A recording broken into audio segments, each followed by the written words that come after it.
Hireen qofaa ishee mana kana keessa jiraachuun yakka irraa adda miti. Namaan wal baree isheetti fiduura nama baruu dhiisuu kanaaf fayya. Hiriyaa kee ishee jalqabaa wajjin mudannoo akkamiitu ture? Egaa na amanuu jalqabdee natti himuun dhiiftu jedheen.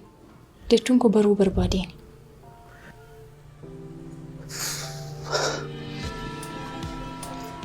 Hiree mucaa raajiidha. Yeroo jettu. Hiriyaan koo jalqabaa meetii jedhamti. Otoo ana wajjin waliin bareen dura hiriyaa kan biraa kan gurraacha lammii Ameerikaa ta'e qabdu turte. Isaa wajjin maal tokko ta'e hin beeku. Waan isheen hin beekneen akka tasaa gargar ba'an. Gatee deeme. Sana gidduutti anaaf isheen wal barre. Hiriyaan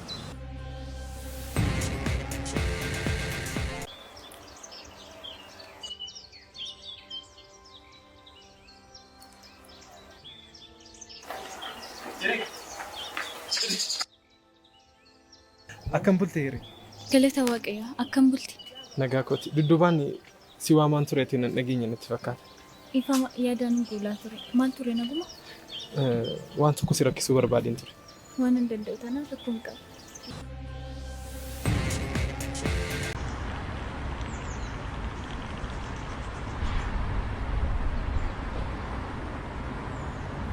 Tole falaasfaa keenya jimaa daldalaan guyyaa guutuu gurguru sa'aatii 2 gidduutti qaamtee fitte.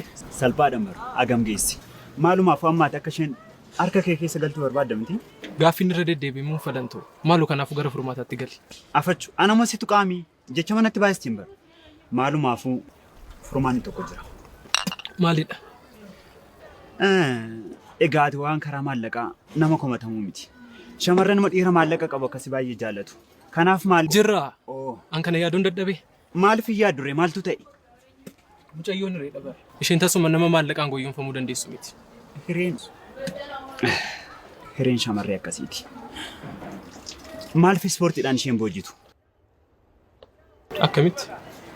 Jechuun akka mooraa keenyatti namni taphateenis itti sigitu hin jiru. Shamarran dhiira beekamtii qabu akkasii. Ani tapha kubbaa kaachoodhaanidha malee kan inni beekamu teenisiidhaan miti. Sanuma ispoortiin ispoortuma. Ati hireen beektu jechuudha. Hireen nama beekamtii fi maallaqaan goyyomfamuu dandeessu miti.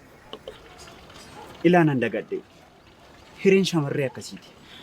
Kanaaf maal wayyaree? Kanumaa fi gaafan qaamu yaadinaa dhufannetti jettee hasaa turte. Yaada tokko naa dhufe.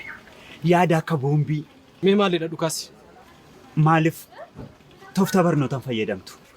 Natti qoosaa jirtamoo? Foonaadha koo qoosaa miti. Akkamitti barumsa akkanaaf hin galletu beektu? Maarree doofummaan kee manu fayyadame. Na arrabsaa jirtaa? Lakki si arrabsuu barbaade osoo hin taane ilaa si barumsi kan si hin galleef namaan illee dadhabaadhaan jedhamu garuu ati dadhabaadha. Isheen